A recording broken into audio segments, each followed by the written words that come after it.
We're about to introduce some exercises where we're going to be using food rewards as a reinforcer to help teach our horse. So some of you guys have probably trained with food rewards before. Maybe some of you have not. Maybe you've even heard from people that it's not a good idea to feed treats to your horse or to hand feed your horse.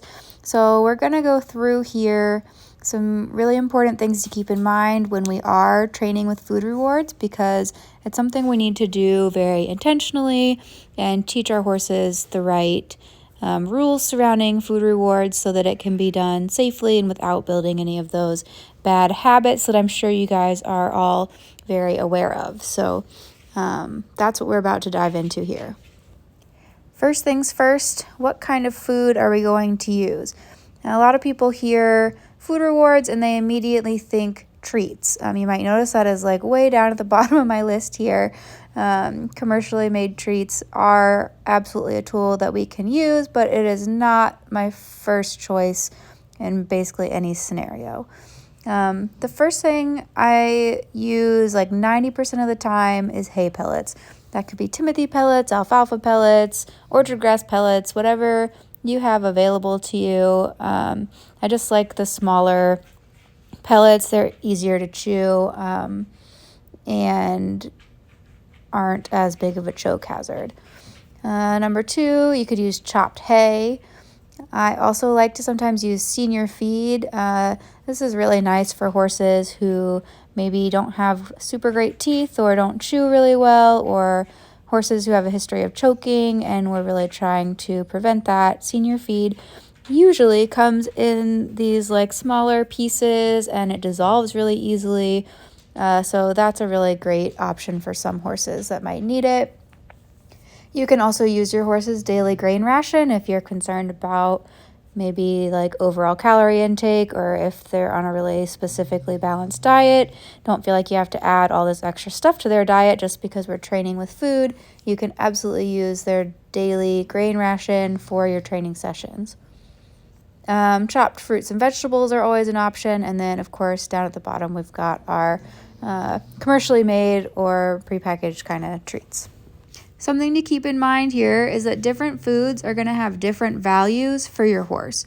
So I have my two categories of higher and lower value, but in reality, there's going to be a spectrum that ranges, the full way from love this thing to don't like it at all. So all those areas in between are where these items might fall into for your horse.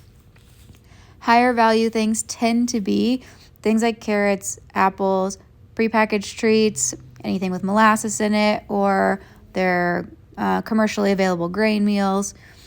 Lower value reinforcements tend to be the hay-based things, hay pellets, chopped hay. And then celery is another thing I've seen people use for horses who really need to be on like a low-calorie, metabolic kind of friendly diet. So celery is an option there, but it tends to be lower value reinforcer. So it's gonna vary horse to horse. You may find a horse who thinks carrots are repulsive and those are not a reinforcer for them whatsoever. But for the next horse you work with, that might be their top thing. So it's gonna just depend on the horse, and you train the horse you've got in front of you. Like we mentioned with some other things, our learners are the ones who decide what is reinforcing, what is aversive. So if we think carrots are going to be our reward for a job well done today, but the horse doesn't like carrots, then that's not going to be effective no matter what we think should be effective. Ultimately, our horse gets to decide. So that brings us to this point. Every horse is different. So you're going to be tasked now with finding out what is high value and what is low value to your horse. So you're going to be tasked now with determining what your horse likes and doesn't like. My favorite way to do this when I don't know is to take like a little tarp or a large kind of rubber feed pan and just place a few different things in there that I have available that I might want to use for training. And you can just see what the horse gravitates to first. He might sniff some of it and ignore it, or he might gobble all of it up. You're just going to see how your horse reacts, but it's really nice to just set it all out and then step away and observe and see what your horse likes the best. Once you've kind of noted that spectrum of your horse's favorite things down to his least favorite things, we're actually going to choose the food reward that is the lowest value possible in most training scenarios. So we're going to find out what his favorite is, and then we're probably not really going to use it a whole lot. But we want to choose the lowest value reinforcer that is still motivating to the horse. So what is still motivating to the horse is probably going to change based on what we're training and even where we're training, what our environment is like. So if we're in a really controlled environment at home, it's quiet, we're doing a simple behavior, hay pellets might be perfect. No issues there. But if now suddenly the weather's kind of weird and there's a lot of hubbub around the barn, you might need to bump up to something a little more enticing like senior feed to keep that horse's attention. So just keep that in mind. We're going to be willing to fluctuate based on the reaction we get from our horse. It's a really good idea too to be mindful of the amount of sugar that you're putting into your horse's diet, particularly if you have a horse with any kind of metabolic concerns.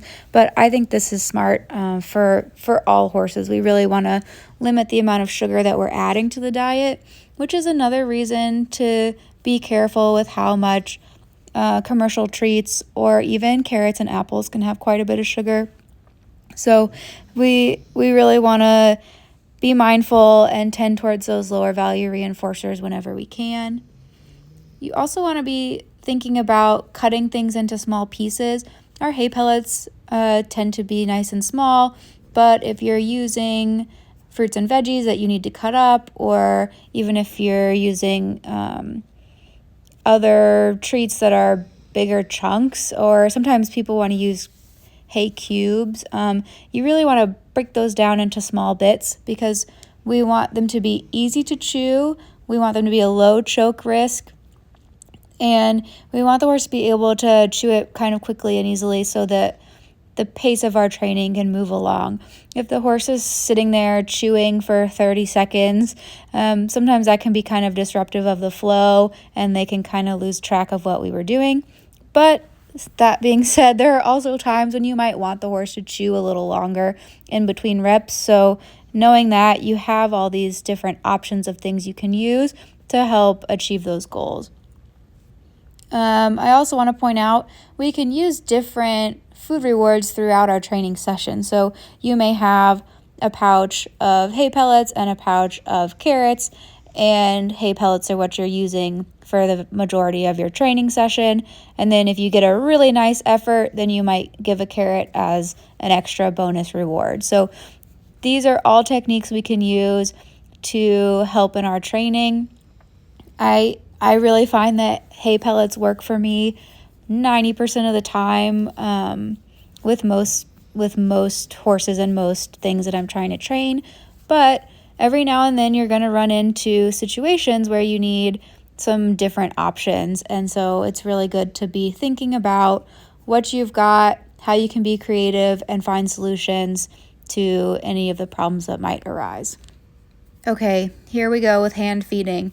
When I see people talk about why clicker training doesn't work for horses, most arguments have something to do with how hand feeding is a bad idea and dangerous and creates all these terrible habits in your horse. So those people are not wrong. Hand feeding with poor mechanics can absolutely teach your horse bad manners and lead to dangerous behaviors. But if we're hand feeding with good mechanics, then it's an absolutely incredible tool that is so very useful. It's like anything, if you do it with skill and thoughtful implementation, then it's wonderful. If you do it sloppy and without the right technique or without the right skill set, or you're just not thinking about it and you're doing it haphazardly, then yeah, it's not going to work well for you. But that's the same with any kind of training that you're going to do with your horse. So Learning to take food from a human's hand is a behavior that we have to train just like anything else. The number one thing I want you guys to keep in mind when you're hand feeding is you want to feed the horse in his personal space, not in your personal space. So that usually means you're keeping your arm extended. I don't want you locking your arms out, but you want to extend it away from your body. You want to keep your palm flat so it's easy for the horse to take the food out of your hand and you're not as likely to get an accidental bite from those teeth as they're trying to get the food. You also want to think about, I didn't make a bullet for this, but in keeping with keeping the horse in his personal space, most of the time I try to feed the horse with his head in the middle of his body, kind of in a neutral position in front of his body, not turned towards me and not usually turned away. There are times in training, down the road where we might use directional delivery of food as part of a training technique. But in the beginning stages, I really want you guys to feed with your arm outstretched away from your body, the horse in a nice neutral position, and he's in his own personal space. He's not reaching forward into yours. I also want to say you are never, I don't say never very often, but you're never going to feed a horse who's mugging your pockets or your food pouch. That is a big no-no. We're just going to ignore it. We're going to wait until he moves his head away and then feed him back in his personal space. Feeding a horse that's mugging you or feeding a horse that's right up next to your body is like the number one way to create a horse who is super annoying around food. Let's look next at some real life pictures of me feeding horses, and we can kind of critique my mechanics. Let's start on the bottom right hand corner with the wrong mechanics. I'm feeding this horse all up in my personal space. Her head is very close to me. My hand is close to my body. It is not extended at all. So this is not the recommended approach, especially if you're new to giving food rewards to horses. We'll go up a step. Here, I've got this horse standing nice and neutral. His head is in front of his body. That's great. He looks relaxed. And I'm feeding him in his personal space. However, his personal space and my personal space are still very close together. So my arm is bent at the elbow at a 90-degree angle, and so my arm is not very far extended. So this was okay with this horse because he was not pushing into me or getting muggy with food at all during training. But if you have a horse who gives you any indication that he's getting pushy with food, this would no longer be an acceptable place to feed from. So move up to the top left.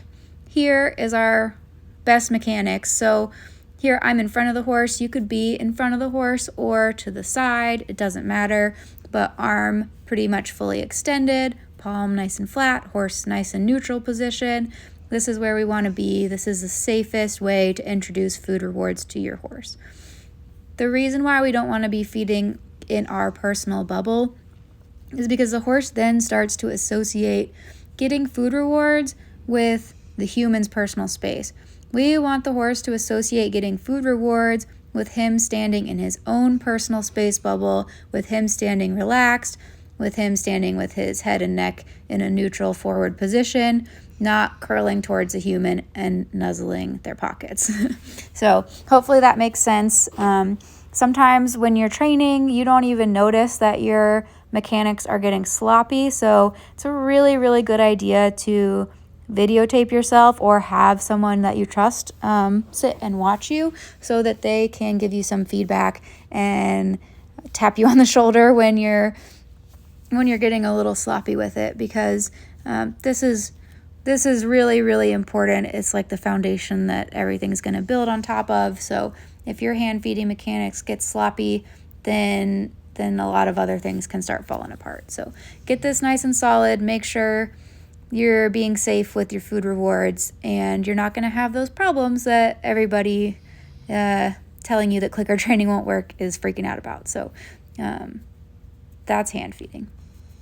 Okay, the final piece, and maybe the most exciting piece, because this is where we get to accessorize with our food pouches. So The options for storing food to use during your training session are totally endless. You need to find what works best for you.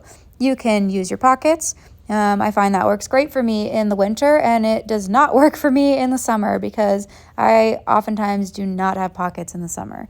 So other options include hard-shelled side buckets. This is my favorite. The one that I use is made by Shauna Karish, and I will put links to some of these down in our little resources tab. But hard-shell side buckets are great because you can use any kind of food in there, or if you forget that you had food in there and it sits outside and gets wet and moldy, it's very easy to clean out and it's good as new. You can use a fanny pack, one of those little nylon zip bags, bum bags. I know a fanny pack is a very American term for that. So if that is an offensive word to you, I apologize. The other things, silicone pouches. I see these used a lot in the dog training world, and again, great for horse training for the same reason as those side buckets, easy to clean. If you use wet treats, it works great. Or if you, again, forget and it gets moldy, easy to clean out. There's also those little utility aprons like from home improvement stores that are really pretty nice. Has multiple different pockets. You can keep all kind of stuff in there. Those are pretty cool. So options are endless. Do not even feel limited to what I have here, but I will put some links, like I said, to the things that I personally have experience with that I like to use. I'll put those down below. So experiment, find out what you like best, buy one of everything, whatever you want to do.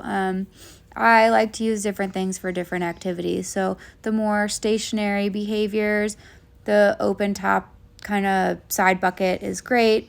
If I'm riding or running around, then maybe something with a zipper top or something that you can close the top on is better. So here's your excuse to go shopping and find what you love, or just get creative with what you've got around the house. I can guarantee you guys can find something that's going to work for this. So find what you like, and I'll see y'all in the next video.